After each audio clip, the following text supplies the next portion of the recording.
There is a tablet, damaged, sitting in storage, that does not describe a god creating humans and walking away.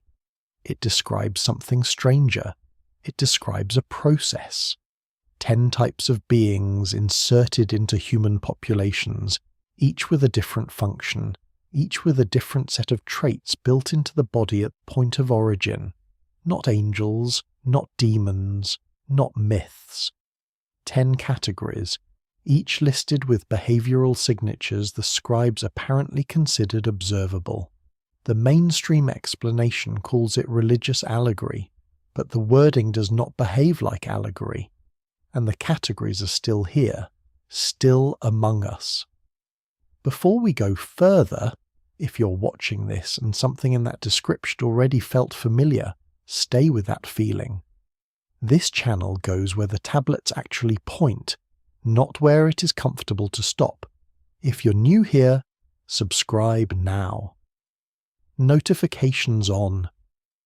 Every video on this channel is built from the primary material, the oldest surviving Sumerian texts, the Akkadian copies, the fragmentary traditions that did not make it into later religion. No filler, no recycled theories, just the material and what it actually says. Hit the like button now if you're ready to take the list seriously, because the first type alone is going to make the comfortable explanation feel unstable. And by the 10th, you will understand why this particular tablet has not been the subject of a mainstream documentary. The first thing to understand is that Enki in the oldest surviving Sumerian material is not simply a god of water. That is the simplified version. The older picture is more precise and more uncomfortable. Enki is described as a being of deep intelligence, not wisdom in a general spiritual sense, but operational intelligence, the kind that designs, categorizes, modifies, and places. In several surviving traditions, Enki is not primarily a creator of the world.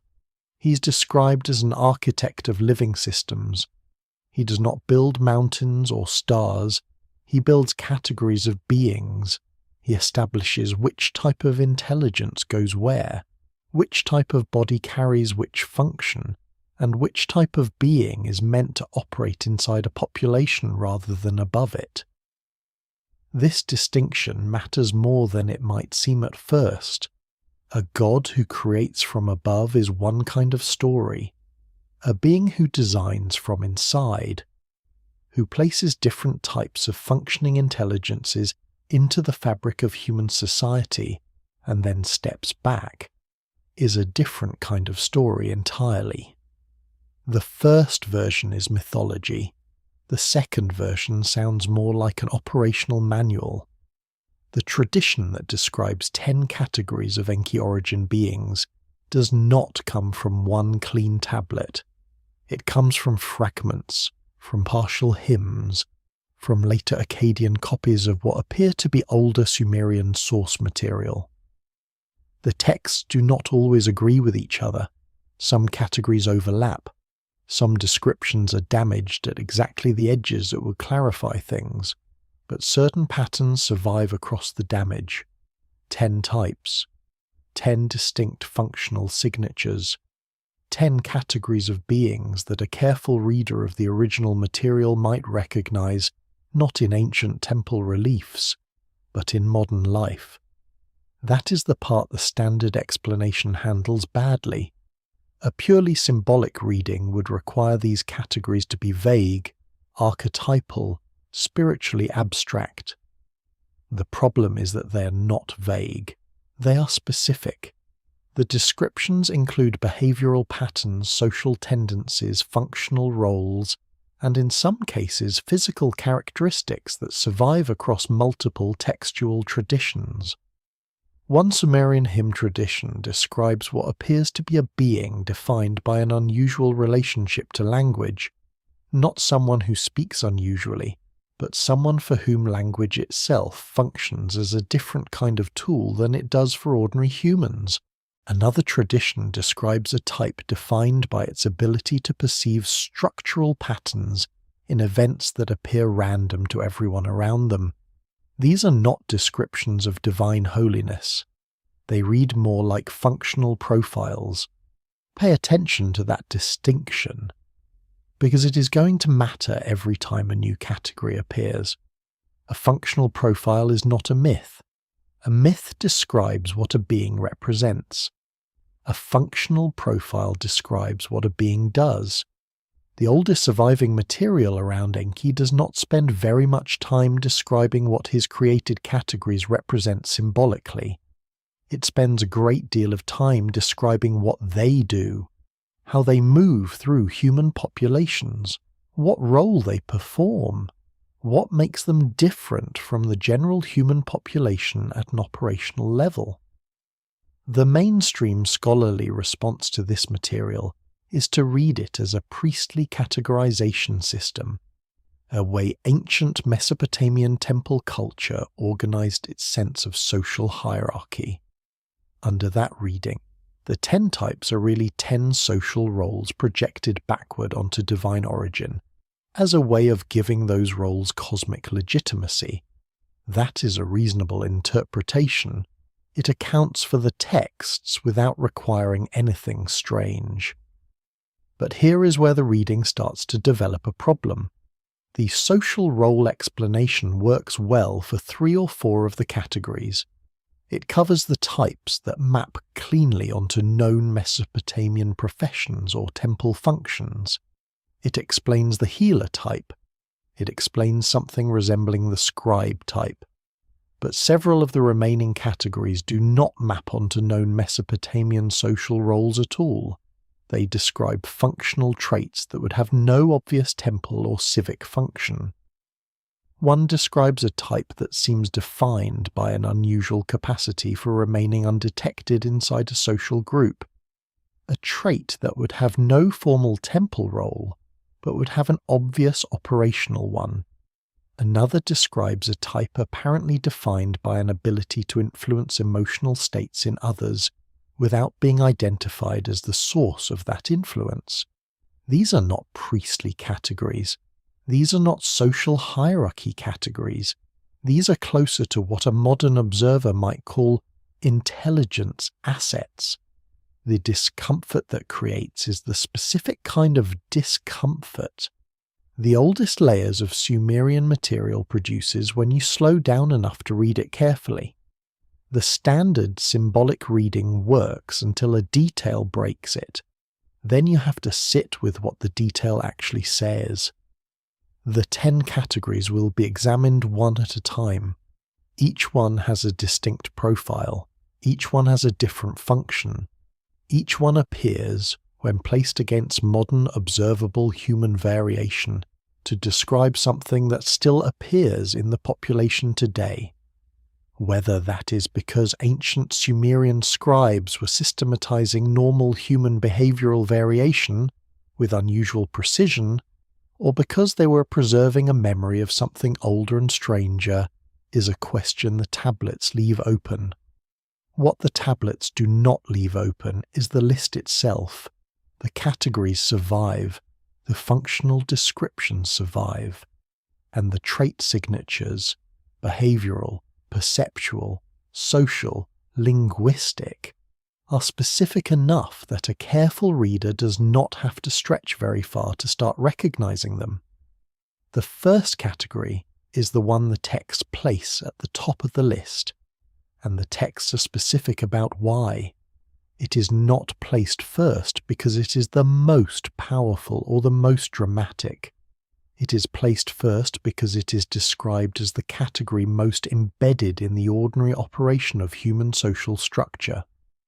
The texts use language that is often translated in terms of guidance or direction, a being that shapes the flow of decisions inside a group without appearing to be the source of the shaping. Not a ruler, not a priest, not a prophet. Something more subtle and, if the description is taken at its operational face value, more effective than any of those roles. The physical descriptions attached to this first type in the surviving material are frustratingly partial. A line preserved in one damaged fragment appears to indicate something about eyes, not colour, but what one translation tradition renders as a quality of stillness. The eyes of this type do not move with the emotional rhythm of the conversation the way normal human eyes do. They are described as watching from a position slightly outside the emotional content of the exchange, even when the being in question appears to be fully engaged. This is the kind of detail that a purely symbolic reading has difficulty absorbing. Symbolic figures do not have specific ocular behavioral patterns. Functional profiles do. The social role this type occupies is described in terms of what happens to a group after sustained contact with one of these beings. The texts use vocabulary around alignment. A group that was pulling in several directions begins to move in one direction. The type does not appear to command this. The texts are careful to note that the influence is not perceived as pressure or authority by the people being influenced. It operates at a level below what the group consciously registers. What they register is that things started working, decisions started cohering. The sense of friction inside the group decreased. This is where the purely social hierarchy explanation reaches its limit most clearly. Temple hierarchies in Mesopotamia were explicit. Authority was visible. The type described here does not function through visible authority. It functions through a kind of invisible coherence generation, and the texts treat this as a designed trait, not a learned skill, not a cultural role, but a built-in functional capacity that this type carries the way other beings carry other capacities. The fragment that describes what happens when this type is removed from a group is one of the more unsettling survivals in this textual tradition. The language is damaged, but the remaining readable portion appears to describe the group returning to a state of what might be translated as scattered motion. Not conflict, not collapse, but a kind of purposeless dispersal, as if the invisible organizing principle had been removed and the group could not locate it because they had never identified it in the first place. That image, a group losing cohesion after losing a presence they never consciously registered, is not a religious image. It is an operational image. And it is the first hint of what the full list of 10 categories examined together appears to be describing. Not 10 types of divine heroes or spiritual archetypes, but 10 types of functional operatives inserted into human population with specific designed purposes. The next category will make that harder to dismiss, because it describes a type defined not by how it shapes groups, but by what it perceives that groups cannot perceive at all. There's a recurring motif in the surviving Sumerian material around this first type that does not appear in the later Akkadian retellings. The older texts use a phrase that is often translated as something like, "the one who stands in the current without moving." The image is hydraulic, water flowing around a fixed point. Later traditions dropped this image entirely and replaced it with language about leadership and counsel. The hydraulic image is stranger. It implies that the organizing function this type performs is not active in the conventional sense. The type does not push. It holds position, and the current of human social motion organizes itself around that fixed point, the way water organizes itself around a stone. What the scribes appear to have been describing is a type of influence that is entirely passive in its mechanism, but total in its effect. The being does not need to speak the right words or make the right decisions. Its presence alone creates a coherence field that the surrounding group enters and aligns with. This is a description that modern sociology does not have clean language for, which may be why the symbolic reading has dominated for so long. It is easier to say divine leader archetype than to sit with the operational specificity of what the oldest layer of the text actually describes. The final detail attached to the first type in the surviving material is the one that is most difficult to place inside a purely human behavioral framework. The texts describe a characteristic relationship between this type and time, not prophecy. The texts are clear that this type does not foresee the future in the way later prophetic traditions would describe. The relationship is more structural. The being appears to perceive the shape of a situation at a stage before the situation has fully resolved, and its behavior orients toward that future shape rather than toward the present surface. Other members of the group perceive this as unusual intuition or unusual patience. The texts suggest it is neither. It is a different temporal resolution, a built-in capacity to read the structure of events at a longer wavelength than the people around it can manage. That description of temporal resolution is one of the phrases that most resists the social hierarchy reading. A scribal culture organizing its professional classes into divine categories would not need to invent a type with a different relationship to time. That detail serves no temple function. It serves a functional one. The second type in the surviving Sumerian categorical tradition is described with a consistency across fragments that makes it harder to dismiss than the first. Where the first type operates at the level of social coherence, the second operates at the level of perception. Specifically, the perception of things that are not yet visible to the surrounding population. The texts do not describe this as prophecy. They are careful about that. Prophecy in the ancient Near Eastern tradition typically involves a divine message delivered to a human receiver. The god speaks. The human reports. What the second category describes is different in mechanism. There is no described divine intermediary. The being simply perceives structural patterns in events, hidden causal chains inside situations that appear on the surface to be random or unconnected. The texts describe this capacity as built into the type, not received from outside it. One translation tradition renders the relevant phrase as something like, "the one who reads the shape of the water before the water moves." The hydraulic language appears again, and it is not accidental. Sumerian scribal culture used water extensively as a metaphor for the movement of events and decisions through time.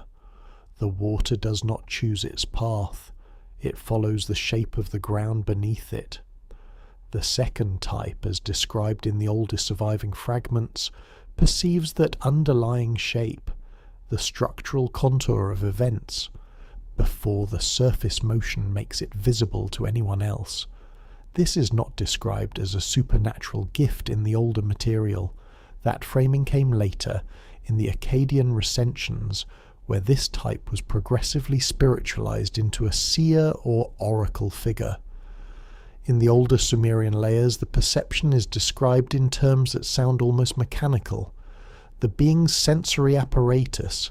The texts use terminology connected to the word for reed instrument, possibly indicating an analogy to a precision measuring device, is calibrated at a different resolution than the standard human perception. It registers what the surrounding human population cannot register. Not because the information is hidden from them by divine will, but because their perceptual apparatus does not have the resolution to detect it. That distinction is important. Hidden by divine will is a religious category. Different perceptual resolution is a functional one, and the oldest layers of the Enki hybrid material consistently use functional language rather than religious language when describing these types. The behavioral signature attached to the second type in the surviving material is specific enough to be uncomfortable. These beings are described as frequently uncomfortable in environments of high social density. not antisocial in the aggressive sense. The texts are clear that they function within human groups, but they are described as experiencing what one damaged fragment might translate as interference.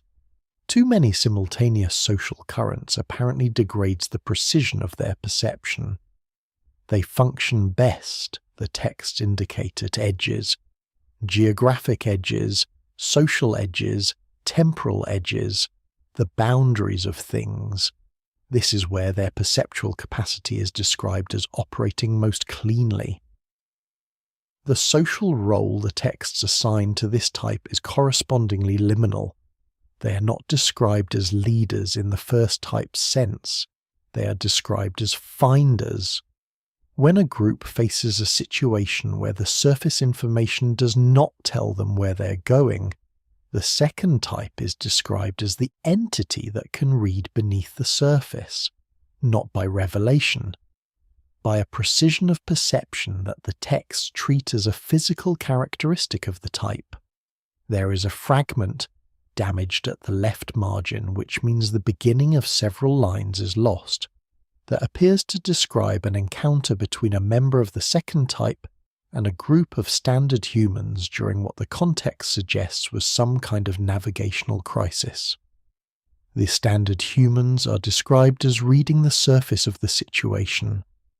The second type is described as reading what the fragment calls the weight of the moment, a phrase that has puzzled translators because weight in this context does not appear to be metaphorical. The text seems to be describing an actual sensory capacity for detecting the structural pressure of a situation, the way a human hand can feel the weight of an object it cannot see. Weight of the moment. That phrase sits at the edge of the symbolic reading without quite falling inside it. If you interpret it symbolically, it means the type has good judgment.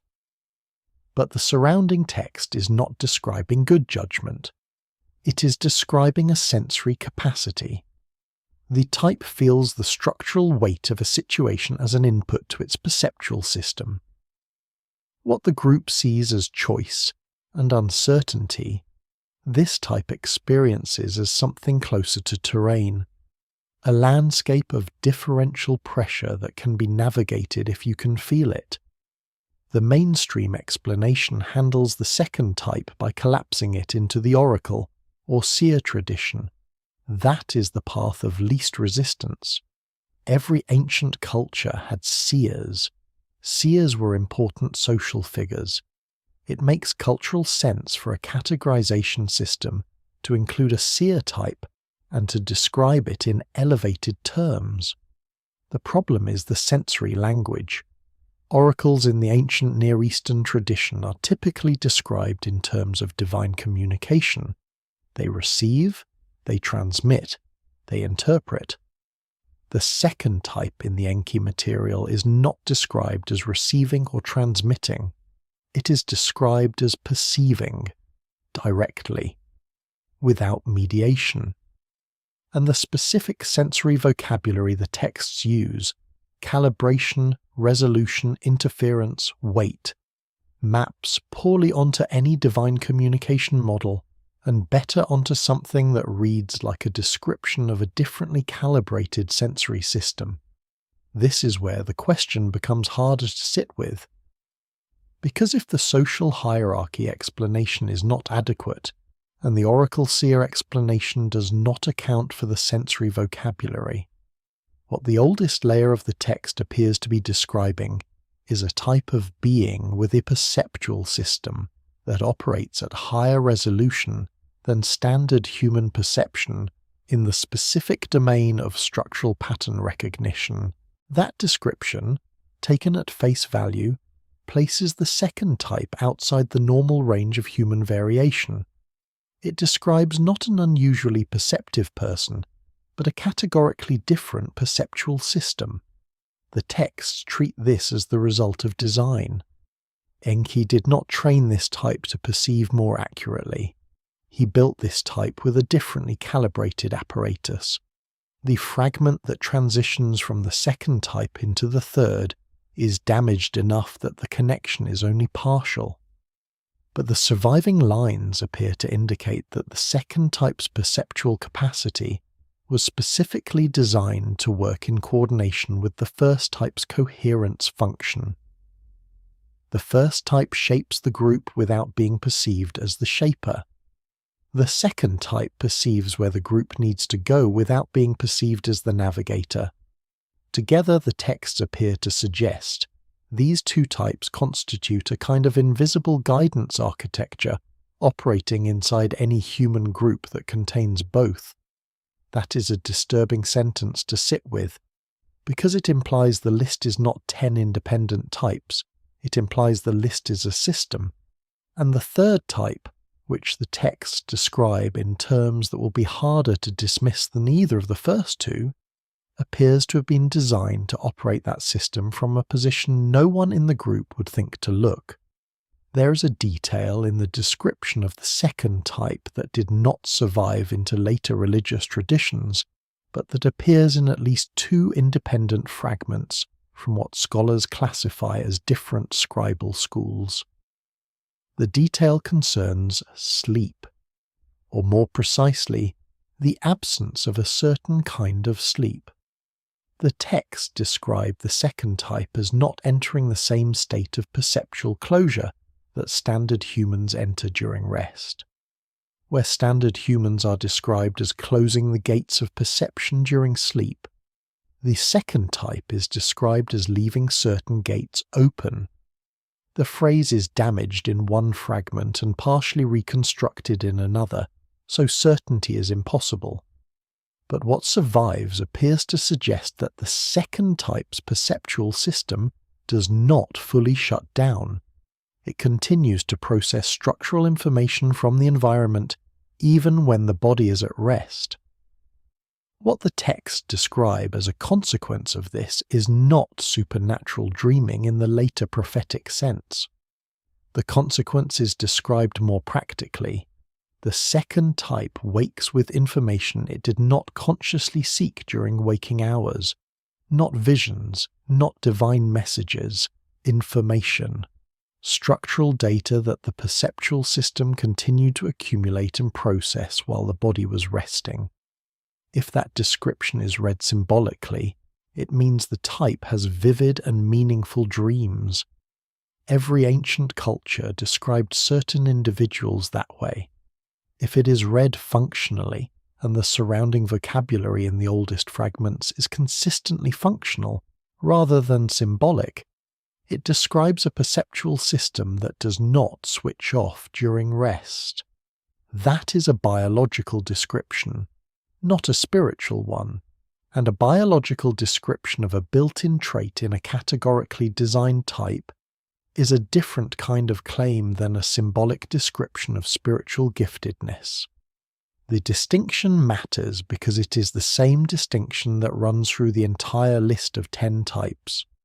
At every point where the symbolic reading would satisfy the text, there is a functional detail that the symbolic reading cannot fully absorb.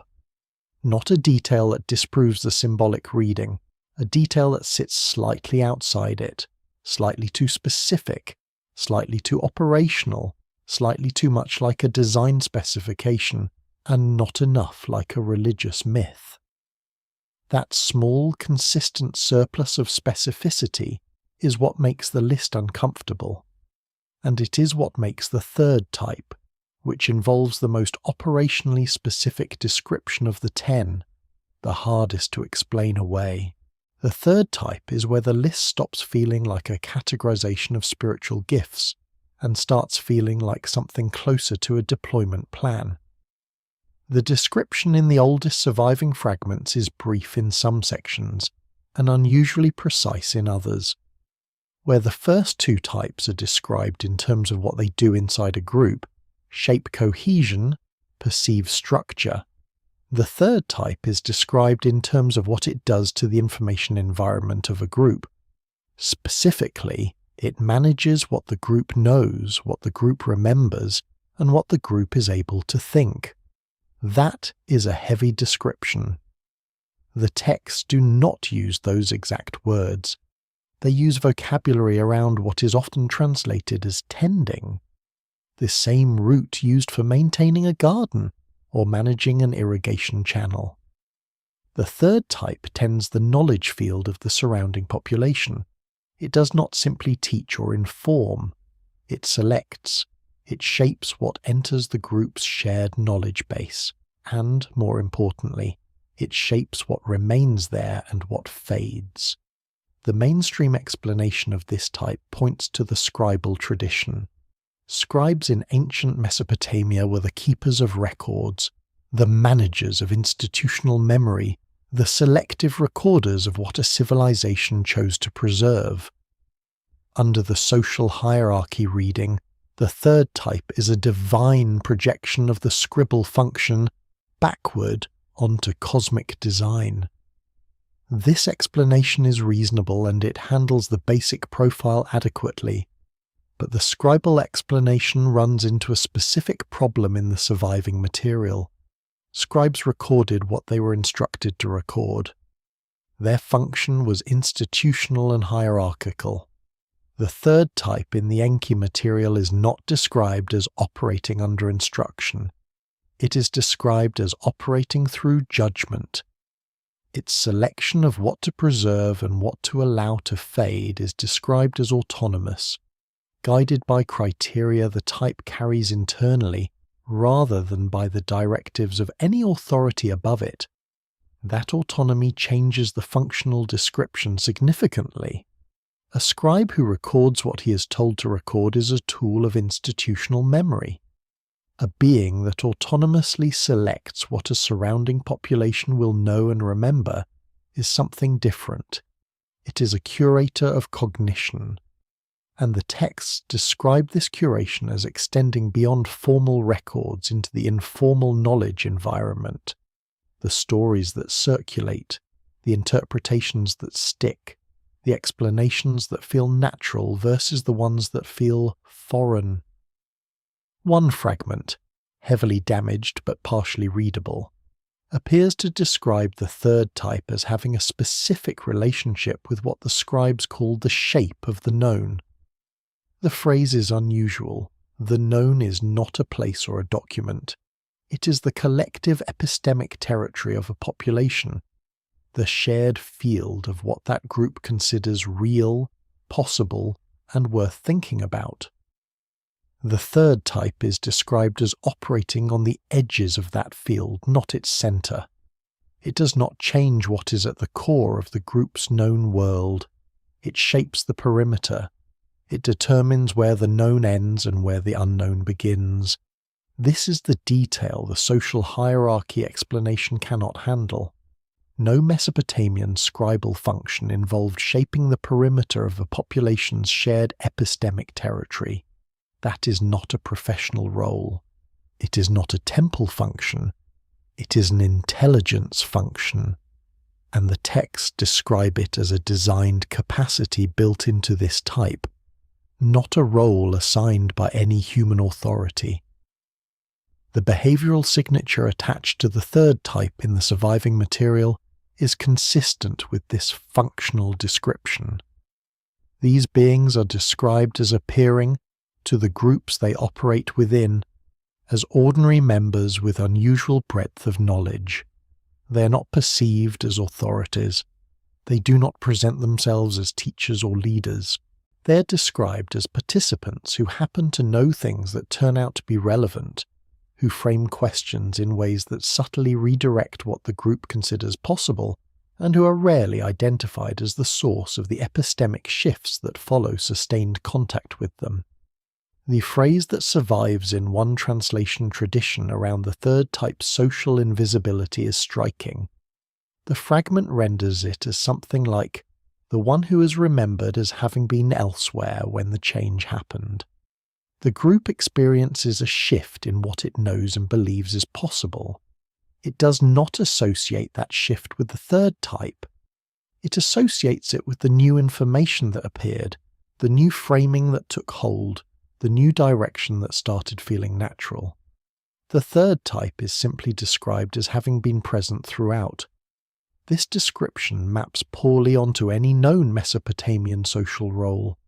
It maps very well onto a specific kind of operational function, a long-duration influence agent who operates through information environment management rather than through direct instruction or authority.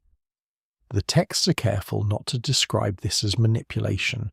The vocabulary is consistently neutral and procedural. The third type tends, it maintains, it selects. These are maintenance verbs, not coercive ones. The implication is that the third type is not doing anything to the population that the population would object to if it could observe it. It is maintaining the health of the group's knowledge environment the way a gardener maintains soil conditions. The plants do not know the soil is being managed. They simply grow according to the conditions they're given.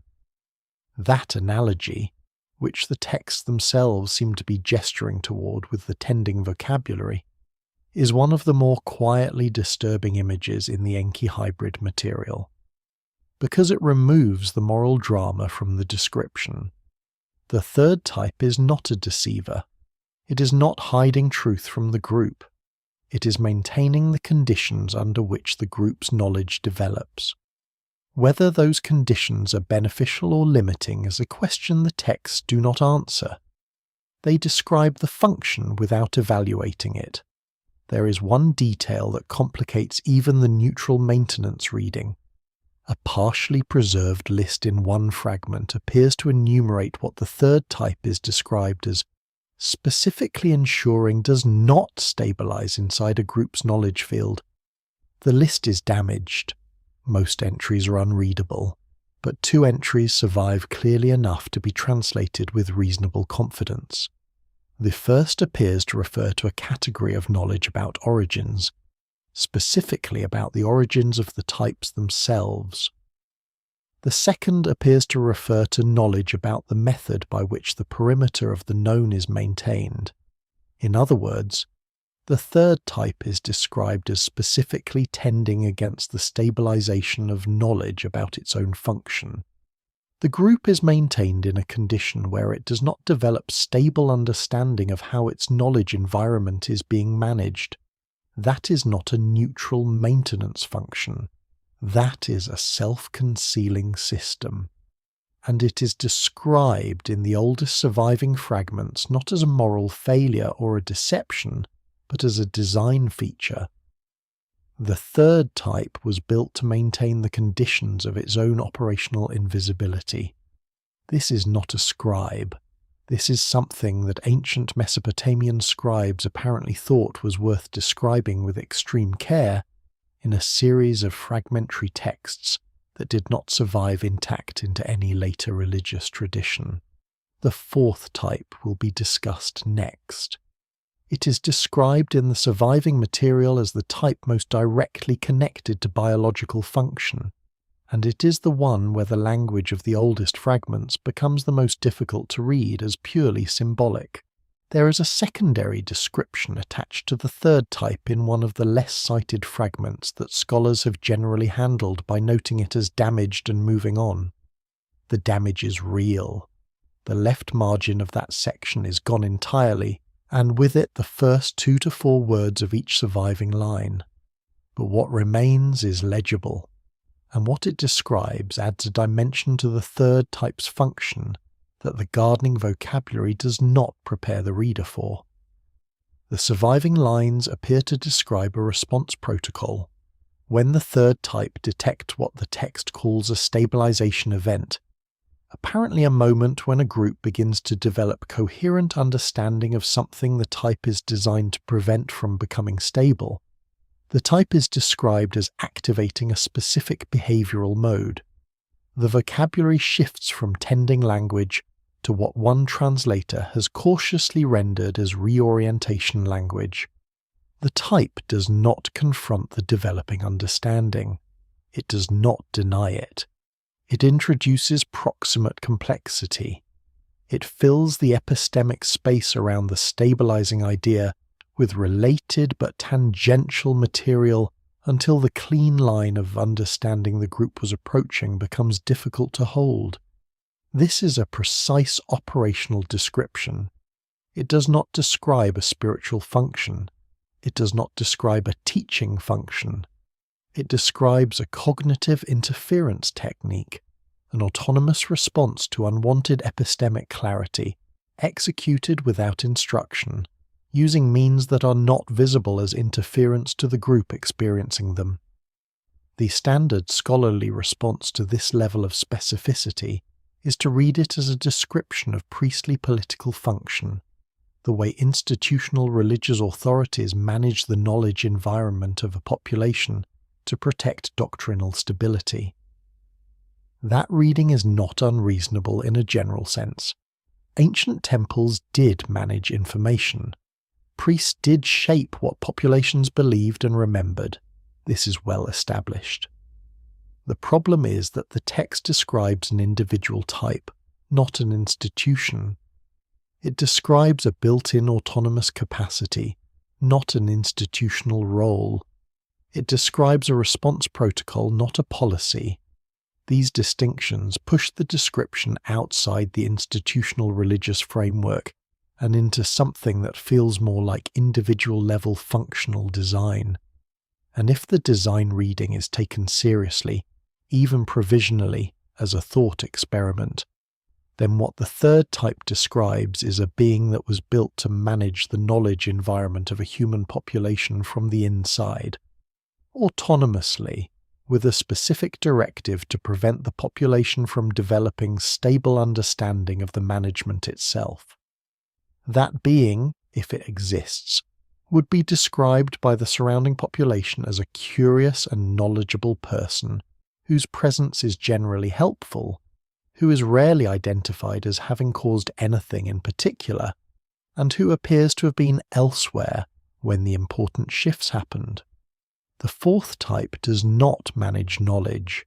It manages bodies, and the texts are specific about what that means.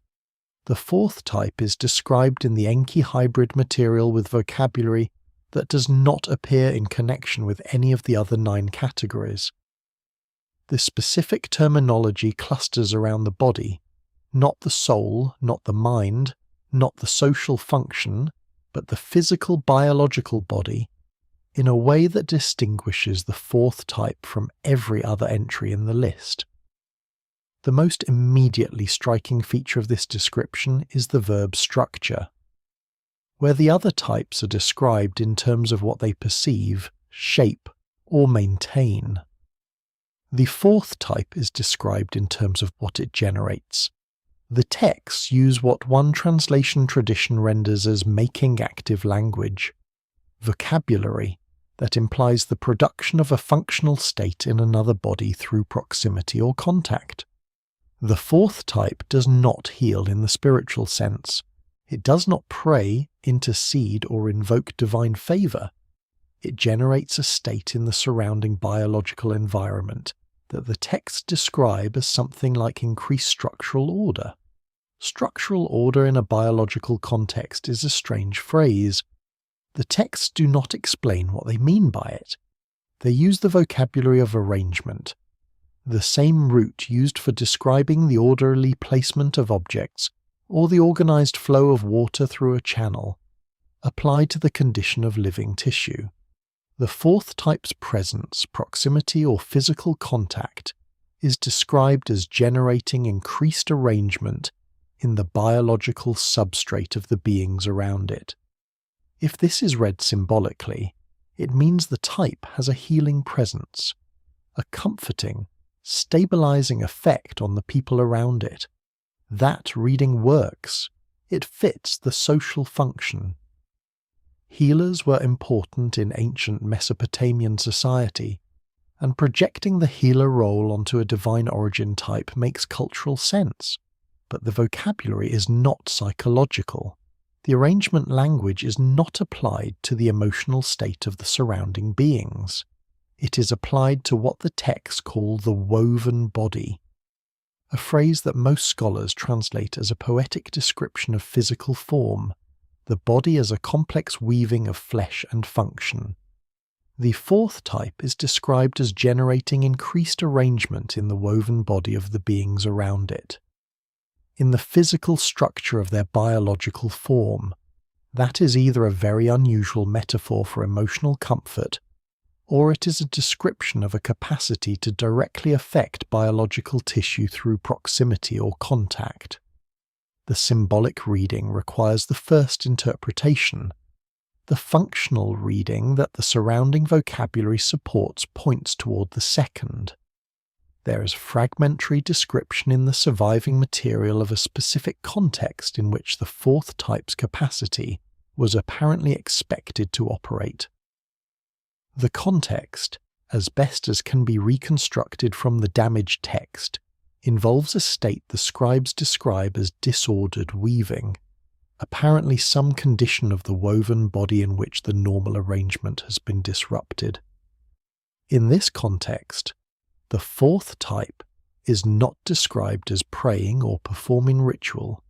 It is described as being placed in proximity, placed, as if proximity itself is the mechanism, as if the fourth type's biological presence in the vicinity of a disrupted woven body generates the reordering effect directly, without any intermediate ritual or spiritual process.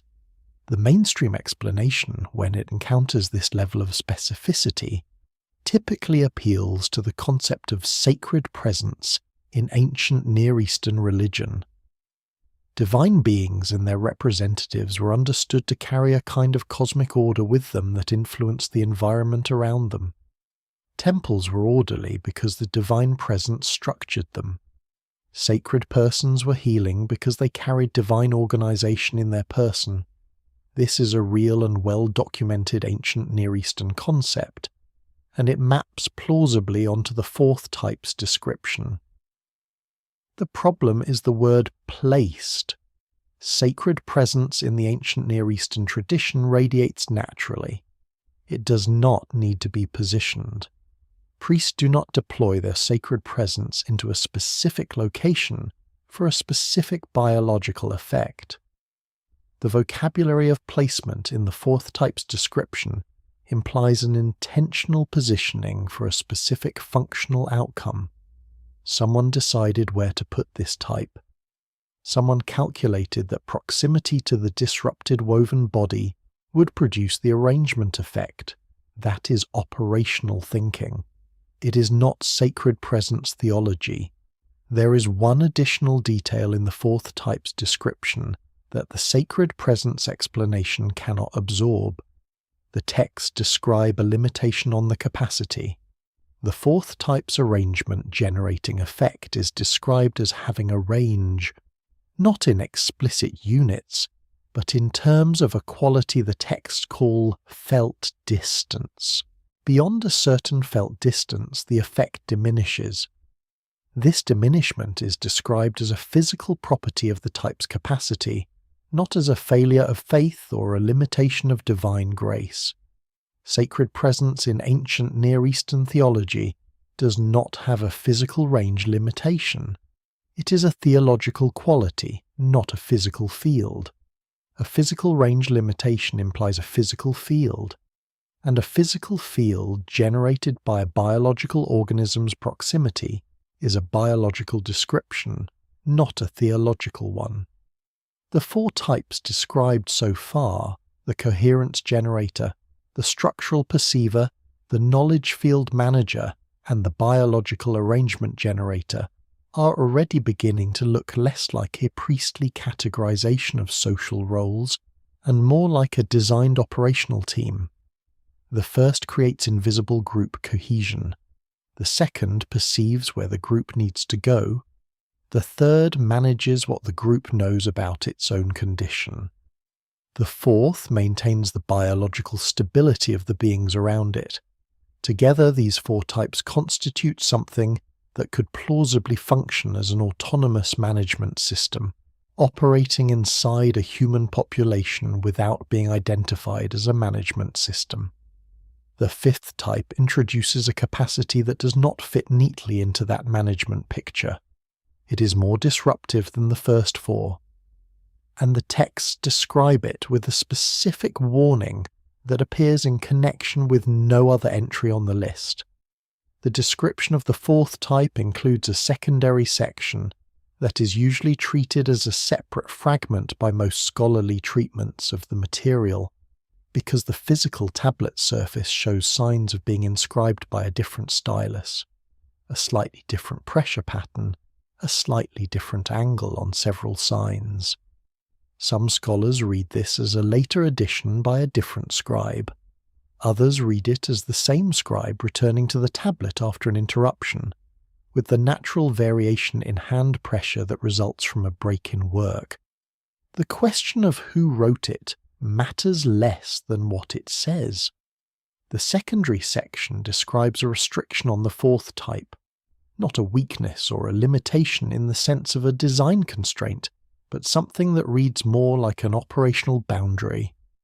A condition under which the fourth type's capacity does not operate, and under which the type itself is described as entering a state of what the text renders as reduced presence. The restriction is tied to what the texts call deliberate harm. The vocabulary is careful here. It does not say the fourth type cannot cause harm. It says that in the proximity of what the scribes describe as harm-directed intent, a situation where one being is actively organizing its energy toward damage of another. The arrangement-generating capacity of the fourth type is described as going quiet, not deactivated, not blocked, quiet. As if the biological field the type generates has a signal quality, and harm-directed environmental conditions introduce noise that drops the signal below the threshold of effectiveness. This is a peculiar operational restriction to build into a category of designed being. If you are designing a biological arrangement generator and deploying it inside human populations, deactivating its primary function in the presence of violence or aggressive intent seems counterproductive. Those would be exactly the conditions under which a healing capacity would be most useful, unless the design purpose is not healing in the conventional sense, unless the arrangement generating capacity is not meant to repair damage after it occurs, but to maintain a specific baseline condition in a population that is not experiencing active conflict, a maintenance function rather than a repair function. A system designed to keep the woven body of a population in a state of increased arrangement during normal conditions, and which simply goes quiet when conditions fall outside its operational parameters. That reading makes the fourth type less like a healer and more like an environmental management system, one that runs quietly in the background of a normal human population dynamics, maintaining biological baseline conditions, and which does not engage when the conditions exceed its design parameters. The sacred presence theology does not produce this kind of reading. Sacred presence heals the sick, comforts the afflicted, and operates most visibly in conditions of suffering. The operational system reading produces the opposite, a capacity that functions in normal conditions and withdraws from extreme ones. Not a healer, a maintainer. The distinction is quiet, but it is the kind of distinction that changes the entire picture of what these 10 types are for. The fifth type, as noted, carries a warning that appears nowhere else in the list. That warning is the first indication that not all 10 types were designed with the same relationship to human population stability. Some were designed to support it. The fifth type was apparently designed for something else. The warning attached to the fifth type in the surviving Enki hybrid material is a single line, and it is damaged. The first word is gone. What remains is a phrase that different translation traditions have rendered differently, but the core of what survives is consistent across the attempts, something like handle with the understanding of water under pressure. Water under pressure in Sumerian metaphorical vocabulary typically describes a force that behaves predictably until the container fails, at which point it becomes catastrophic and directionless.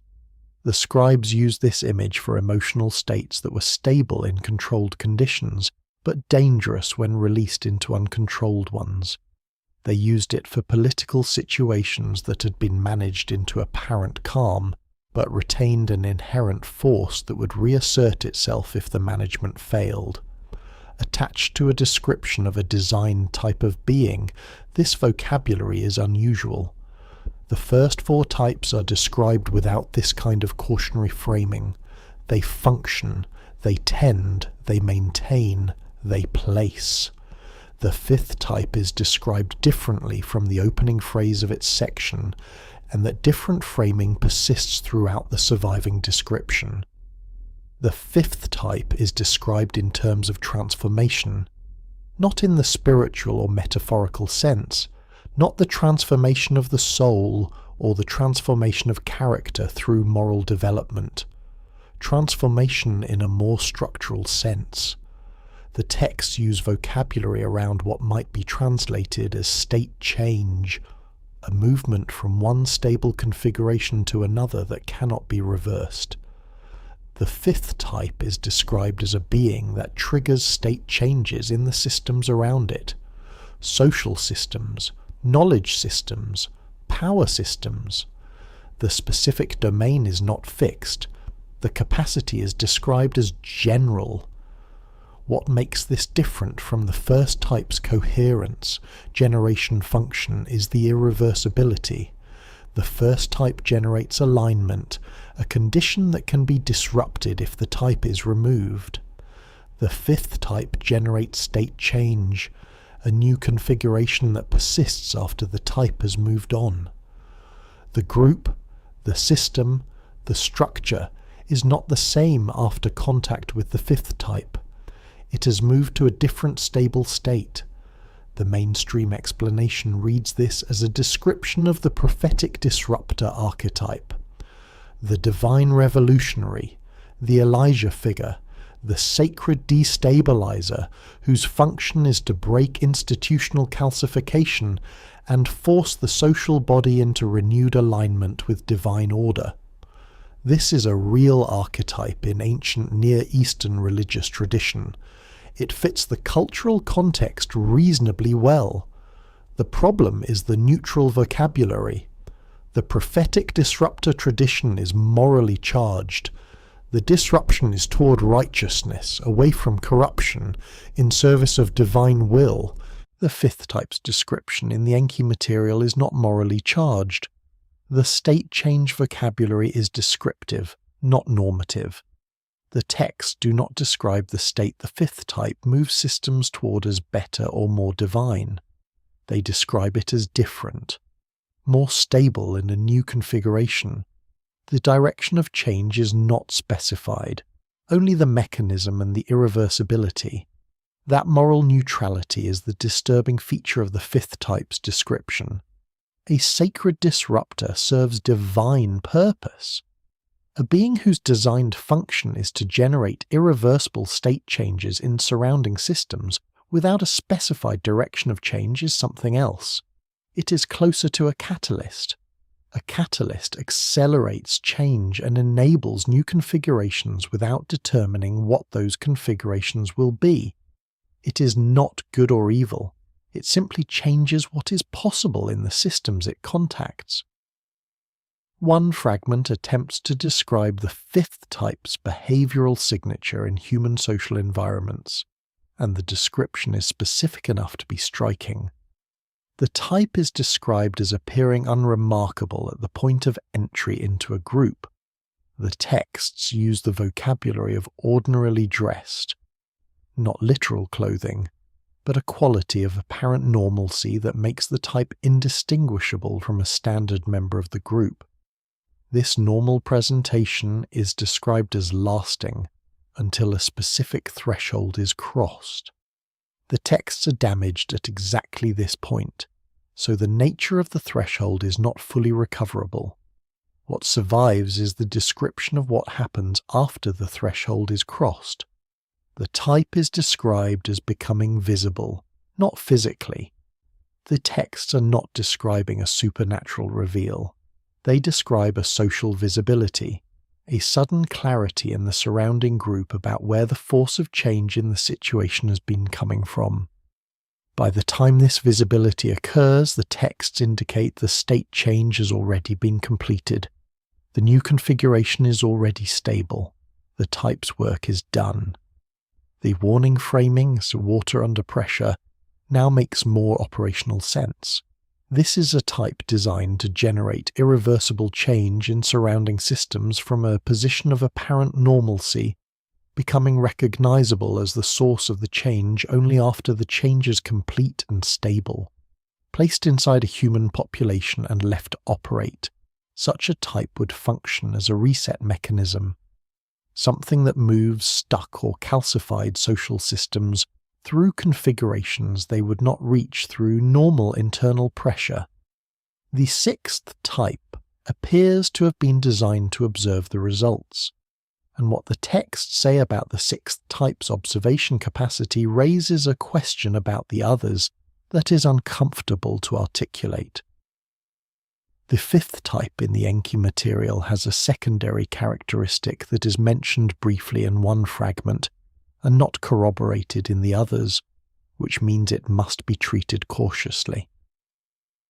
But the single surviving reference is detailed enough that setting it aside entirely would be a mistake.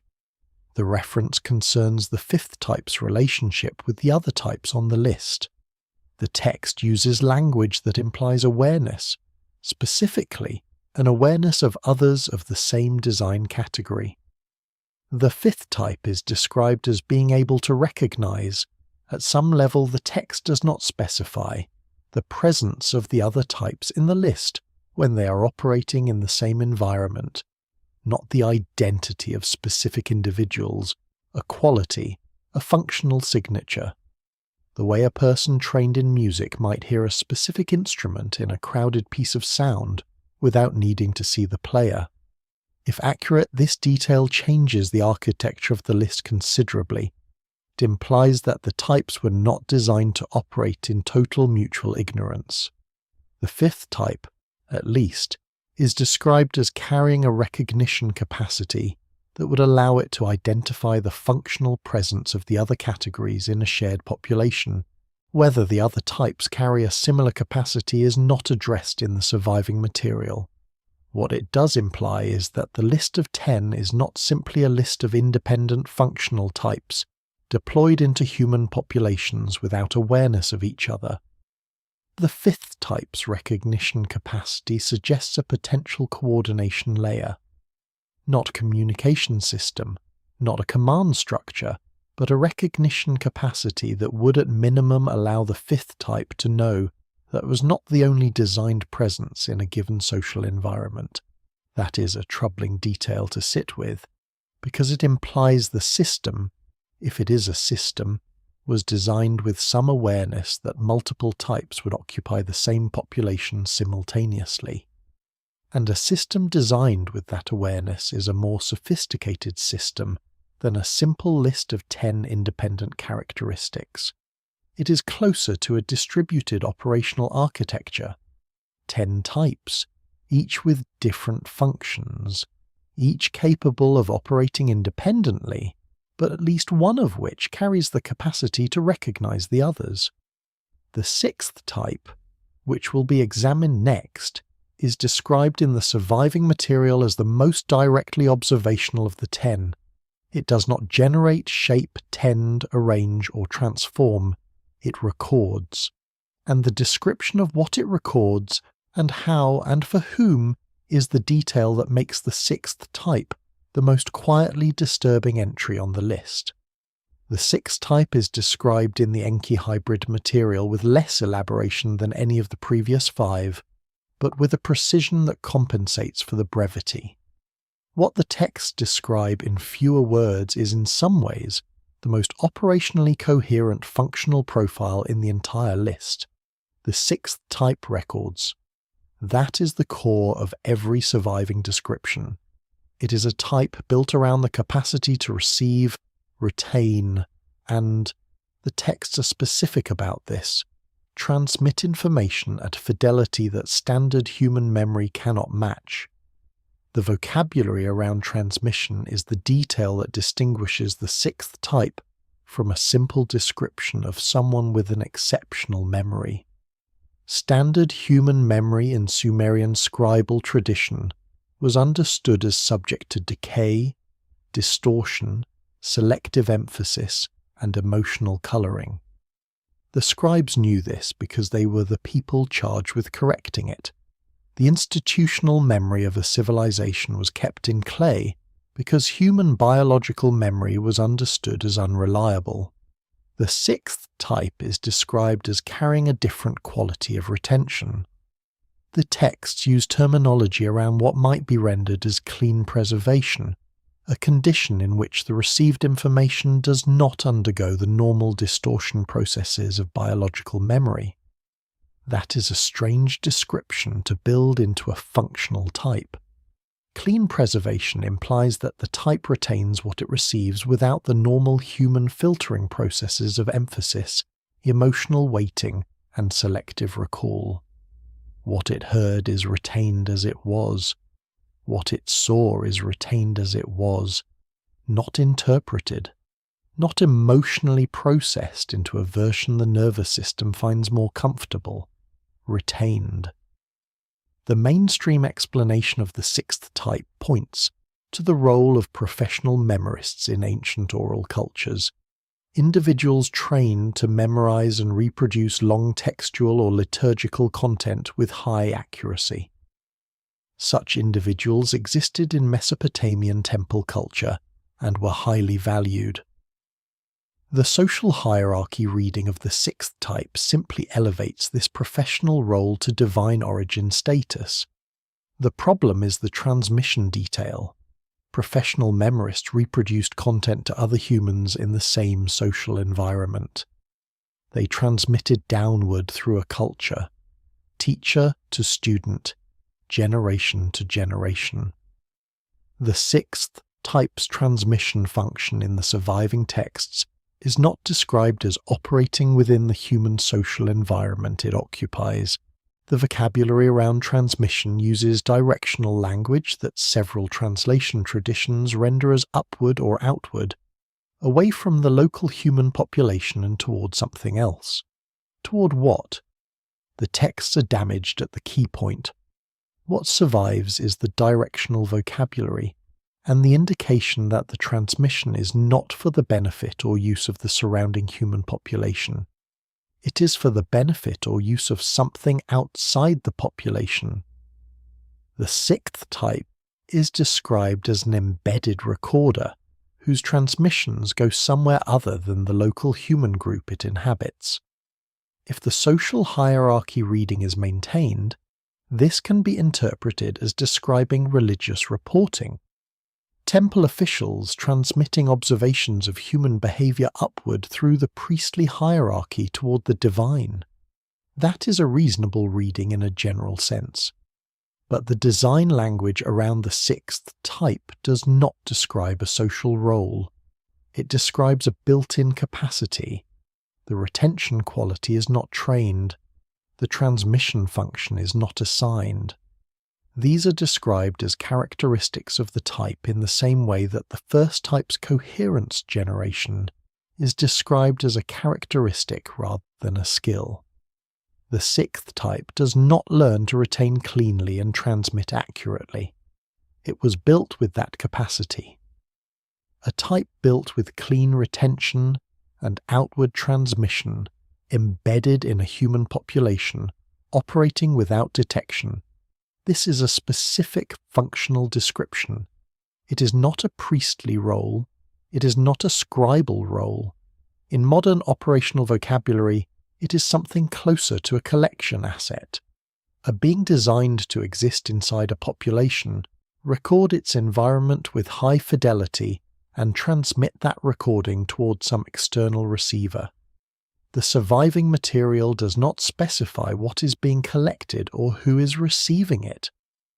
But the description of the capacity is precise enough that the collection and transmission reading is not a stretch. It is the straightforward functional reading of the vocabulary the texts actually use. There is one additional detail in the sixth type's description that the scholarly literature has largely passed over. A fragment preserves what appears to be a description of the sixth type's experience of its own function. The text is heavily damaged and the translation is uncertain, but the surviving portion describes something that might be rendered as the weight of the preserved, a quality of experience the sixth type is described as carrying that relates to the accumulation of retained information. As if the clean preservation does not decay between transmissions, and the accumulation of retained unprocessed information has a felt quality that the type carries in its body. This is the only description in the entire list that addresses what it might feel like to be one of these types from the inside, and the felt quality it describes, the weight of accumulated unprocessed retention, is not a comfortable one. The sixth type is described as carrying everything it has recorded at full fidelity without the biological relief of forgetting, until the next transmission, after which the texts describe a state of what might be translated as temporary lightness before the accumulation begins again. That is not a description of a divine gift, that is a description of a functional burden, and it is the first moment in the entire list where the design appears to have a cost to the designed being rather than simply to the population it operates within. The seventh type carries a cost of a different order, and the texts frame that cost explicitly in a way that makes the sixth type's burden look manageable by comparison. The sixth type's transmission function raises a question that the texts do not answer, but that the logic of the list makes difficult to avoid. If the sixth type is embedded in a human population and transmitting recorded information outward, away from the local group and toward some external receiver, then the system that deploys these types is not blind to what is happening inside human populations. It has eyes. Built-in, embedded, high-fidelity eyes that look like ordinary community members and accumulate information continuously. The first 5 types, read together, constitute an operational management presence inside a human population: coherence generation, structural perception, knowledge field management, biological maintenance, and catalytic state change. Those 5 functions would constitute a capable population management system. But a management system that has no feedback channel is operating blind. The 6th type provides the feedback channel. It closes the loop. If the list is read as describing a system rather than a set of independent archetypes, the 6th type is the component that makes the system intelligent, the sensor array that reports back on the state of the managed population. The management functions of the first 5 types can then be calibrated based on what the 6th type transmits. The coherence generator can be positioned where cohesion is weakest. The structural perceiver can be directed toward emerging crises. The knowledge field manager can tend toward areas where destabilizing understanding is developing. The biological maintainer can be placed in proximity to populations under biological stress. The catalyst can be triggered when a system has calcified past the point where normal maintenance can address it. And all of that calibration, if the 6th type's transmission function is real and ongoing, can be done from outside the human population, by whoever or whatever receives the transmissions. The 7th type is not a management function. The texts describe it in terms that have no obvious functional analogue in the first 6. It is the entry on the list that most clearly cannot be absorbed by either the social hierarchy explanation or the sacred presence theology. And it is the one that made the scribes apparently reach for vocabulary they used nowhere else in the surviving hybrid material. The vocabulary the Sumerian scribes used for the seventh type does not appear elsewhere in the surviving hybrid material. In most of the other entries, the scribes relied on familiar Sumerian vocabulary for function, perception, management, and physical property. For the seventh type, several key terms appear to have been either borrowed from another tradition or constructed specifically for this description. The signs are recognizable, but the compound formations are unusual enough that translators have handled them differently, depending on their interpretive framework. What the surviving descriptions appear to agree on is this: the seventh type operates at the level of the boundary between what is present and what is not present. The texts use terminology that scholars have most often translated as the threshold of form, the edge between a state of physical existence and something the texts do not name clearly, but treat as prior to or beneath physical existence. This is where the social hierarchy explanation reaches its absolute limit. No known Mesopotamian professional or priestly category corresponds to a being that operates at the threshold of form.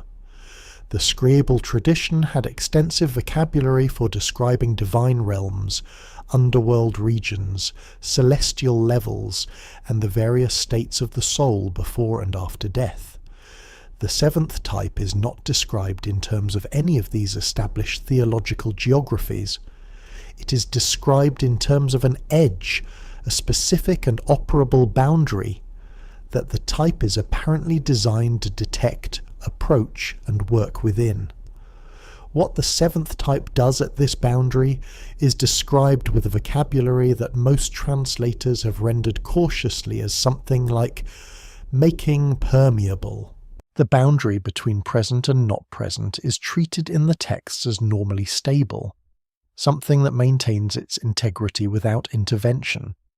The seventh type is described as being able to alter the permeability of this boundary in localized conditions, not to cross it, not to eliminate it, to adjust how much passes through it in a specific location at a specific time. If this is read in the theological tradition of ancient Near Eastern religion, it maps onto the concept of divine mediation between the world of the living and the world of the dead, priests and divine figures who could speak across the boundary, whose rituals could affect conditions on both sides. That reading is available, and it is not unreasonable as a cultural framework, but the permeability vocabulary is operational rather than theological.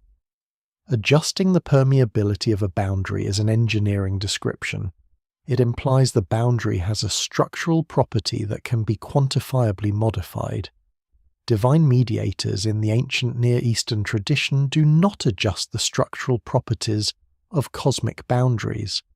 They speak to beings on the other side. They perform rituals that please divine powers. They do not, in the surviving religious literature, operate on the boundary itself as a structural feature with adjustable parameters. The seventh type does. The texts describe the adjustment of boundary permeability as a capacity the type was built with, a designed function, rather than a learned skill or an assigned divine role. And the contexts in which this adjustment capacity is described as activating are not primarily religious. They are described in terms of necessity conditions. When certain states are present in the local environment, the seventh type's adjustment capacity becomes active. When those states are absent, it remains dormant. The necessity conditions are described partially and with significant damage to the relevant lines. What survives suggests that the conditions relate to something the texts call accumulated weight, a phrase that has appeared before in the sixth type's description of retained information. In the seventh type's context, accumulated weight appears to describe a build-up in the local environment of some quality the scribes considered measurable but did not fully define in the surviving fragments. When this accumulation reaches a threshold, the seventh type's boundary adjustment capacity activates. The mainstream reading of this detail is to interpret accumulated weight as spiritual pollution or moral debt, a concept well attested in ancient Mesopotamian religion, where rituals of purification were performed when the weight of negative acts or ritual transgression accumulated to a point requiring relief. Under this reading, the seventh type is a purification figure, a divine cleanser who adjusts the boundary between realms when the spiritual pollution reaches critical levels. That reading works for the basic structure. But the engineering vocabulary around boundary permeability does not fit purification theology. Purification in ancient Mesopotamian religion was accomplished through ritual, prayer, substitution, and sacrifice. It was not accomplished by adjusting the structural permeability of a cosmic boundary. The distinction is not minor. Ritual purification is a social and religious act. Structural boundary adjustment is a physical act. The texts describe the seventh type as performing the second, not the first. What the seventh type might be doing, if the functional reading is extended carefully as a thought experiment rather than a conclusion, is managing something that accumulates in the local environment of a human population in ways that eventually require structural relief through boundary adjustment. The nature of what accumulates is not specified, but a type designed to detect its accumulation and adjust a boundary's permeability in response is a type functioning as a kind of pressure relief valve for a system the other six types are managing. The cost the texts describe for the seventh type is distinct from the sixth type's burden of accumulated retention.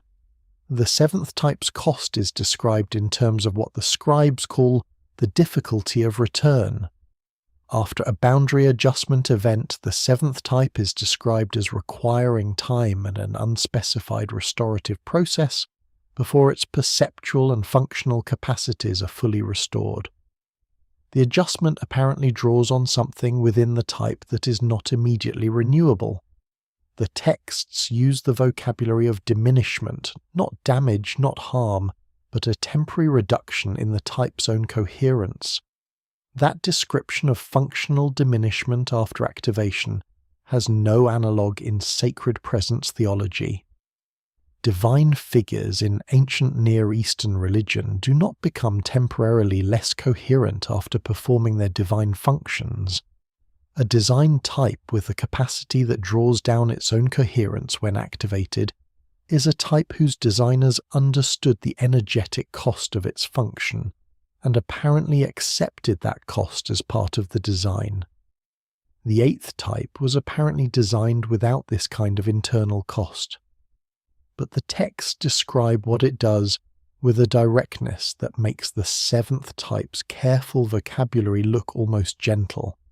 There is a detail in the seventh type's description that receives unusual treatment in the surviving fragments.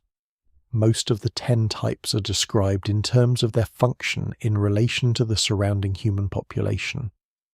The seventh type receives a description that addresses its function in relation to the other types on the list. Specifically, the seventh type is described as necessary for the long-duration stability of the entire operational set.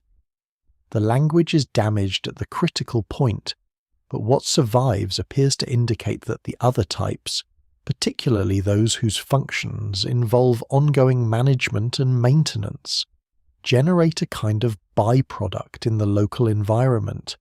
Something accumulates as a result of their continued operation.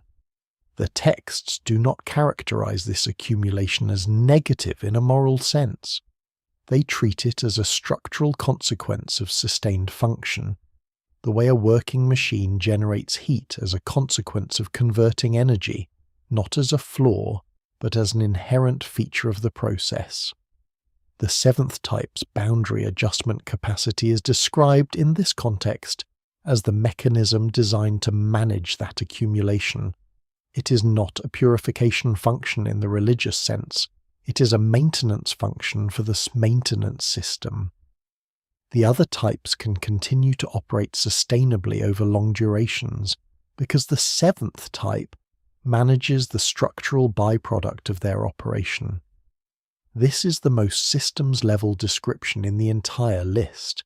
It implies that whoever designed the 10 types was thinking in terms of long-duration deployment, not a one-time divine intervention, not a temporary sacred presence, a sustained operational system with an internal maintenance mechanism designed to keep the other components functioning across extended time. Long-duration deployment of a distributed operational system inside human populations. That is what the seventh type's description, read in its full context, implies the list was designed for.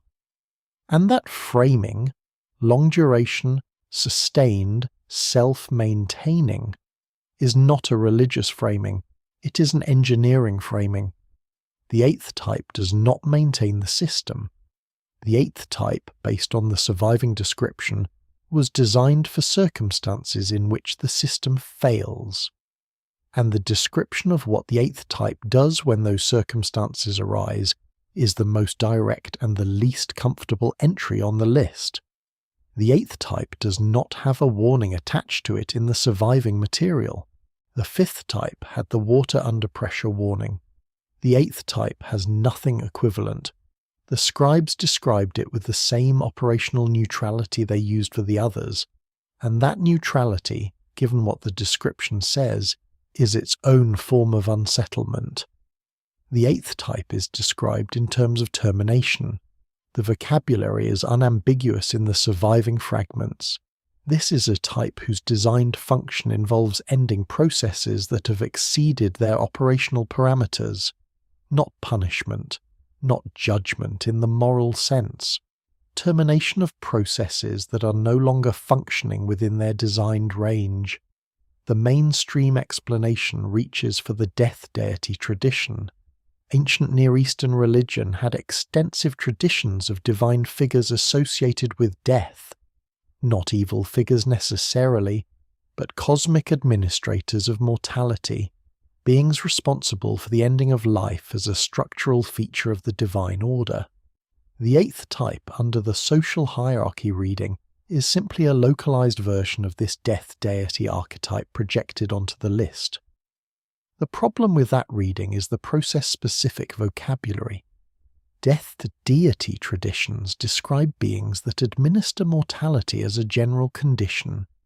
They govern the transition of all living things toward death as a universal function. The eighth type is not described as administering general mortality. It is described as terminating specific processes that have exceeded their operational parameters. That specificity is the disturbing feature. A being designed to terminate specific processes that have exceeded their range is not a death deity. It is a shutdown protocol. It is the designed response to what engineers would call a system fault, a condition in which a component or process is operating outside its intended parameters in a way that cannot be corrected by normal maintenance. The processes the eighth type is described as potentially terminating are not specified in general terms. One fragment preserves what appears to be a partial list, but it is so heavily damaged that only fragments of entries remain. What can be reconstructed with significant uncertainty suggests the list included social processes, knowledge processes, and at least one entry that appears to involve the functioning of one or more of the other types on the list. That last possibility is the one that sits most uncomfortably. If the eighth type's termination function can be applied to the other types, to the processes the other types perform, then the eighth type is not simply a shutdown protocol for human systems that have exceeded their parameters. It is a shutdown protocol for the operational system itself, a designed capacity to terminate the deployment if and when that becomes necessary. Who decides when the termination threshold has been crossed? The texts do not address this. The eighth type is not described as receiving instructions from an external authority in the moment of activation. It is described as carrying, like the other types, a built-in activation condition, a set of criteria that the type detects in its environment and that triggers the termination function. The criteria are not recoverable from the surviving material. What survives is only the description of the function and its irreversibility. The eighth type's terminations are described with the same irreversibility language used for the fifth type's state changes. What the fifth type transforms cannot be reversed to its previous configuration. What the eighth type terminates does not resume. The function, the process, the operational capacity. Once the eighth type's activation condition is met and the termination is executed, the texts use language that implies permanent cessation. There is a detail in the behavioral description of the eighth type that has received almost no scholarly attention, possibly because it seems counterintuitive. The eighth type is described as exhibiting, in periods of non-activation, what the texts render as a quality of unusual stillness, not the eyes that watch without emotional movement of the first type. A different quality, something the scribes appear to describe as the stillness of a thing in readiness, an object that is not in motion because it does not yet need to be, but that carries its potential motion fully loaded.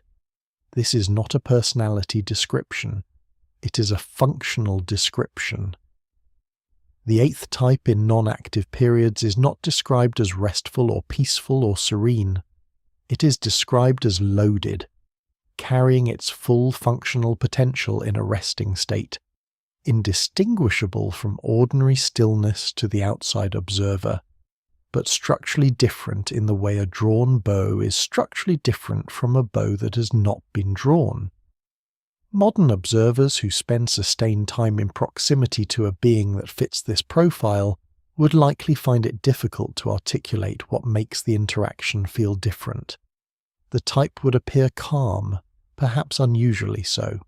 The ordinary social signals of tension or readiness would not be present, but the quality of stillness would have a texture that standard human stillness does not have, something in it that makes the surrounding social environment slightly more careful without knowing why. The ninth type, by contrast, is described with warmth vocabulary that appears nowhere else in the list. It is the only entry where the scribes describe the relationship between the type and the surrounding human population in terms that resemble, even faintly, something like connection. But the warmth is not without its complications, and the complication is, once again, structural rather than moral. The eighth type carries one additional characteristic that the surviving fragments preserve in a section that is in unusually good condition relative to the rest of the tablet, good enough that the translation, while still uncertain in places, does not require significant reconstruction. This section describes the eighth type's detection mechanism in more detail than any other description of detection or activation across the whole list. The mechanism involves what the text calls pattern recognition across time. Not the second type's structural perception of present moment hidden patterns, but a different temporal scope. The eighth type is described as tracking the trajectory of processes across extended periods, what a modern observer might call longitudinal pattern analysis. It monitors how things are developing over time, not just how they're configured at any given moment, and it is looking for a specific kind of trajectory, one in which a process that began within its designed parameters gradually drifts outside them and continues to accelerate in that drift. The drift detection language is surprisingly precise. The text described the eighth type as tracking what might be rendered as the angle of departure, how far and how fast a process is moving away from its designed configuration. A small angle of departure that is stable does not activate the termination function. A large angle of departure that is accelerating does. The activation threshold appears to involve both magnitude and rate of change. This is the vocabulary of a monitoring system. A monitoring system designed to detect process failures at an early enough stage that the termination response is still cleanly executable. Not reactive. The 8th type is not described as responding to catastrophic system failure.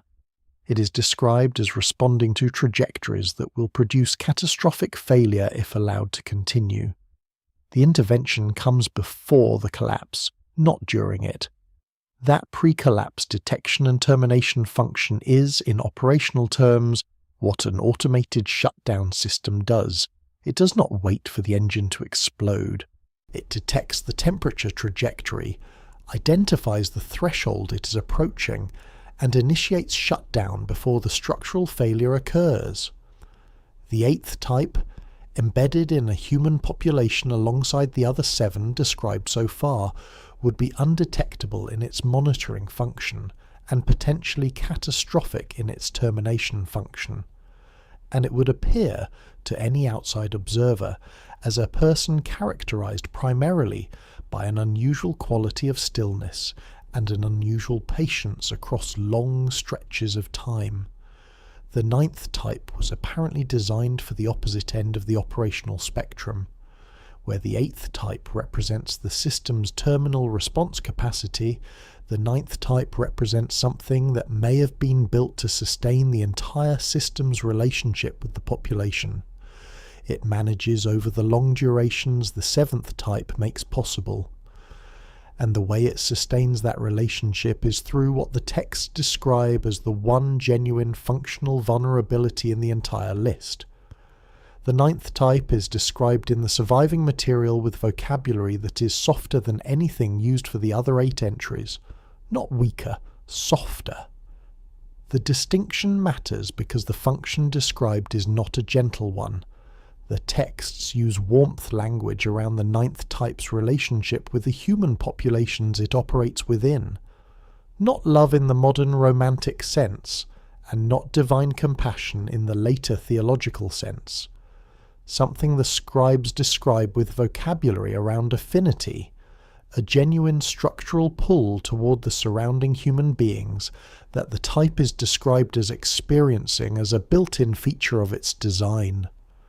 This is the only type in the list where the relationship between the type and the human population is described as reciprocal in any meaningful sense. The other types operate in relation to the population, shaping it, perceiving it, managing it, recording it, adjusting it, maintaining it, terminating aspects of it. The 9th type is described as operating with something in it that actually responds to the population, that is drawn toward it.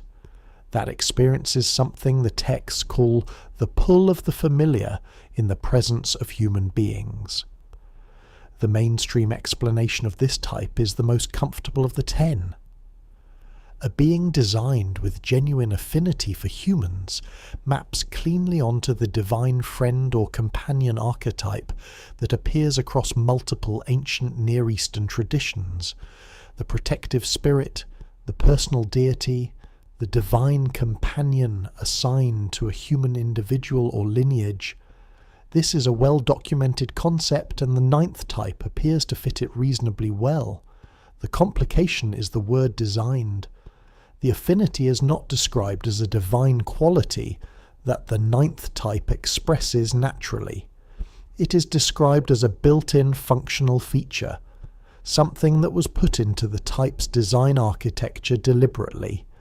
The affinity was designed, and a designed affinity raises a question that the divine companion archetype does not. Why would a system deploying operational types into a human population need one of those types to have a genuine built-in affinity for the population? The answer the texts appear to gesture toward is practical rather than sentimental. A designed operational system deployed inside a human population for long durations faces a specific stability problem. Human populations are not static. They change, they develop, they move in unexpected directions. An operational system that maintains purely functional distance from the population it manages will eventually lose calibration. Its assumptions about the population will lag behind the population's actual current state, and the management functions will begin to misapply. The ninth type's affinity-based engagement with the human population is described as providing something the sixth type's clean retention observation cannot provide: contextual integration. The sixth type records what it observes at high fidelity. The ninth type understands what it observes because it actually responds to it, because the built-in affinity creates a genuine resonance with the human experience that makes the ninth type's perception of the population's current state more nuanced than any purely observational capacity could achieve. The ninth type knows what the population feels like from the inside, not because it is fully human, but because the affinity built into it creates a functional analogue to that inside perspective, and that inside perspective understanding is apparently necessary for the long-duration calibration of the system's management functions. This is where the complication enters. The designed affinity that makes the ninth type useful also makes it vulnerable. The texts describe this with unusual care. It is the only place in the entire list where a vulnerability is attributed not to a limitation of capacity, but to a feature of design. The affinity is a strength. The vulnerability it creates is structural. A type with genuine built-in affinity for the human population, it operates within will, over extended periods of contact, develops something the texts call accumulated response.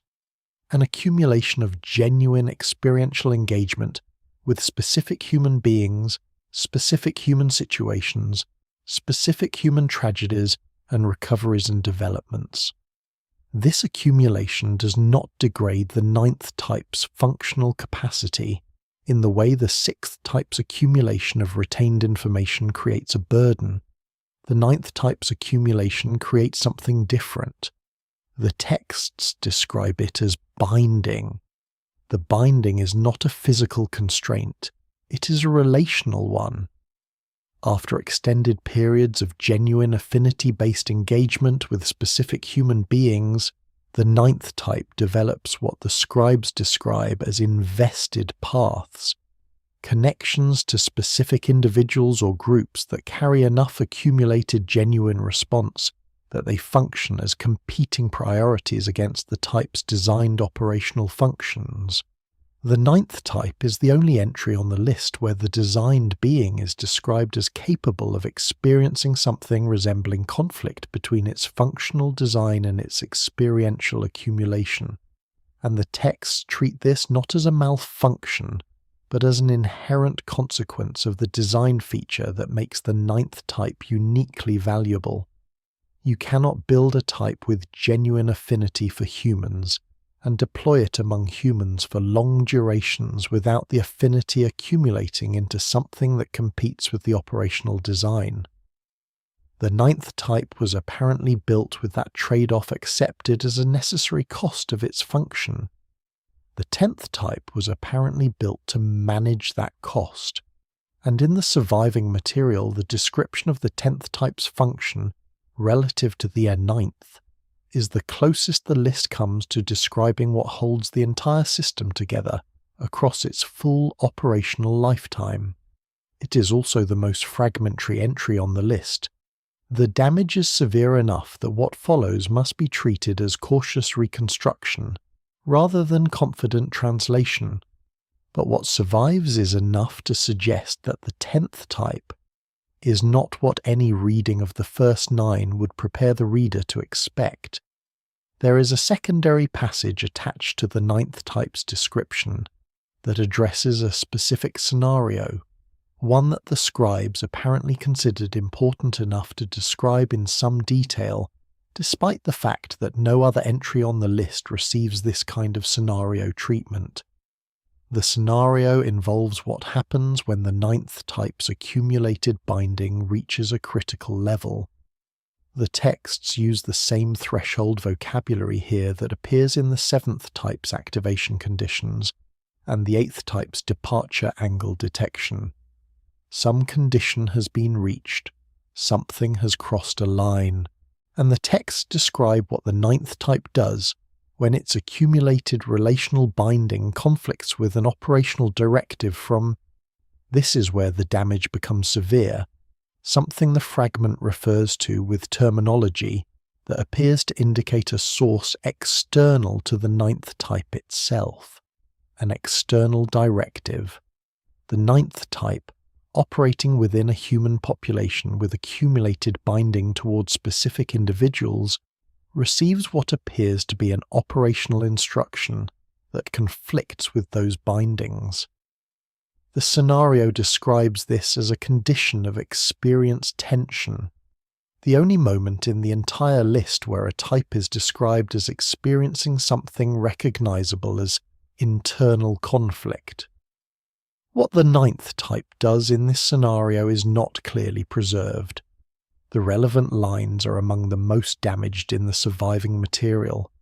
What can be reconstructed from the edges of the readable sections suggests that the 9th type does not simply override the binding in favor of the operational directive, nor does it simply refuse the directive in favor of the binding. The surviving vocabulary suggests something more complex, a process of what might be rendered as integration, in which the type finds a path between the two competing demands. Not a compromise that satisfies neither, an integration that reframes both within a larger operational context that the type apparently has access to. That capacity for integration under conflict, described as a rare activation in the 9th type rather than a routine function, is presented in the texts as the feature that makes the 9th type the most cognitively complex entry on the list. It is the only type described as capable of resolving genuine conflict between its design imperatives and its accumulated experiential reality through a form of reasoning that the texts appear to attribute to an unusually deep relationship between the type's built-in affinity and its understanding of the system's larger purpose. In plain terms, the 9th type can see far enough into the purpose of the whole system to find a path through conflict between its personal attachments and its operational design. That capacity is apparently rare, and it is the one capacity in the list that sounds, more than any other, like what a thoughtful human being does when facing a genuine ethical dilemma. The 10th type was built to help the 9th type find that path. The texts are too damaged to say clearly how, but they preserve enough to suggest that the 10th type's function is the most fundamental of all, and the most invisible. The description of the 10th type in the surviving Enki hybrid material begins with a phrase that does not appear in connection with any other entry on the list. The phrase is often translated as something like, "the one who was not made visible," though the exact meaning of the relevant sign combination is disputed. What is not disputed is the contrast it implies. The other 9 types are described as embedded in human populations in ways that make them functional presences, detectable in their effects, if not in their nature. The 10th type is described from the opening phrase of its entry as operating below the threshold of any detection, not below human detection, not below the perceptual resolution of the 2nd type, not below the recording capacity of the 6th type, below all of it. The texts appear to claim that the 10th type operates in a register, that the entire functional apparatus of the other 9 was not designed to perceive. This is the most extraordinary claim in the list, and the damage to the surviving fragments makes it the most difficult to evaluate. What can be said with reasonable confidence is that the scribes did not treat the 10th type as simply a more covert version of the other 9. The vocabulary is categorically different. The other 9 types are described in terms of function, capacity, design, and behavioral signature. The 10th type is described in terms of presence and ground. The word ground appears in translation traditions around the 10th type in a way that connects to Sumerian vocabulary for the foundation beneath a structure, the stable substrate that the structure rests on without being the structure itself. The 10th type is described as a ground presence rather than a functional presence. It does not perform a function in the same sense that the other 9 perform functions. It constitutes a condition within which the other 9 functions can operate with coherence. This is difficult to translate into operational terms, and the texts do not make the attempt. What they describe instead is the consequence of the 10th type's absence. When the ground presence is removed, and the texts treat this as a scenario rather than a probable event, the way an engineering manual might describe what happens when the foundation is removed from a structure, the other 9 types do not simply lose efficiency, they lose coherence. The coherence generator loses its own coherence. The structural perceiver's perception becomes unmoored. The knowledge field manager can no longer locate the field it is meant to manage. The biological maintainer's arrangement capacity dissipates. The catalyst triggers without direction. The recorder transmits noise. The boundary adjustment capacity fires without calibration. The termination function activates without criteria. The affinity-based integrator loses the large-scale context within which integration was possible. The 10th type is not described as making the other 9 more effective. It is described as making them possible in the coherent sense of that word. Without the ground presence, the other 9 types are 9 independent capacities operating in the same space with no organizing substrate beneath them. With the ground presence, they are a system. The 10th type's own description is the most damaged of all 10 entries. What survives is frustratingly partial. Certain features can be reconstructed with reasonable confidence. The 10th type is described as having no behavioral signature that distinguishes it from the surrounding human population. Not the first type's barely perceptible stillness of the eyes. Not the 5th type's apparent normality that resolves into visible change. The 10th type's presence is described as indistinguishable at every level of analysis the other type can perform from the presence of an ordinary human being. The texts do not explain how a type that functions as the organizing ground for an entire operational system can be functionally indistinguishable from an ordinary human. This apparent contradiction is noted in at least one fragment. A section where the scribe appears to have struggled with the same problem and preserved the struggle in the surviving lines. The resolution the text appears to arrive at, though the damage is severe enough that this reading must be tentative, is that the 10th type's ground function does not operate through its behavior. It operates through its existence. The type does not do anything to generate the organizing substrate. It is the organizing substrate. The presence of the type in the local environment is itself the condition that makes the other type's functions coherent. There is no mechanism to detect because there is no mechanism. There is only presence. If this reading is even approximately correct, the 10th type is the most fundamental and the most invisible component in the entire system. It would be impossible to identify through behavioral observation, functional analysis, or perceptual capacity of any kind the texts describe. The other 9 types can be found: the coherence generator's slight stillness of the eyes, the structural perceiver's liminal positioning, the knowledge field manager's apparent casualness, the biological maintainer's responsive placement, the catalyst's apparent ordinariness resolving into visible change, the recorder's quality of accumulated weight, the boundary adjuster's post-activation diminishment, the termination type's loaded stillness, the affinity-based integrator's genuine warmth and occasional internal conflict. The 10th type has none of these. The 10th type is simply there. The final fragment attached to the 10th type's description, the last readable section before the tablet surface fails entirely, preserves a single line that has been translated in several ways, all of them slightly different, none of them fully satisfying. The most careful rendering in the translation tradition, acknowledging significant uncertainty, produces something like, "The ground is not found by looking for it. The ground is found by noticing that everything else is standing."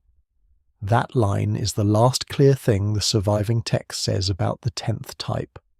After it, the tablet is gone. The scholars who've worked most carefully with this material tend to conclude at this point that what the list describes is an elaborate priestly categorization of divine influence on human affairs. Sophisticated, yes. Unusually specific, yes, but ultimately a religious taxonomy. That conclusion is reasonable, it may be correct. But somewhere, in a museum storage facility with precise climate control and rows of trays holding numbered clay fragments, there is a tablet, or what remains of one, that was inscribed with these 10 descriptions by a scribe who apparently did not consider them symbolic, who wrote them in the vocabulary of function, design, capacity, activation, detection, and system, who added a warning to one entry and a scenario description to another, who described built-in costs and operational vulnerabilities and threshold conditions and irreversibility. That scribe is gone. The clay is still here. The edge where the 10th type's full description should have been is broken, and what was on the other side of that break has not survived. The question the fragment leaves open is not whether the list is real in the historical sense. Of course it is, as a real ancient Sumerian textual tradition. The question is what the scribe thought was real, what they were describing with such procedural precision in clay that has lasted several thousand years and now sits in a drawer that most people will never open. The tablet does not answer that. It just sits there, in whatever drawer holds it, with the 10th description running to its edge and then stopping. Now, back to the tablets.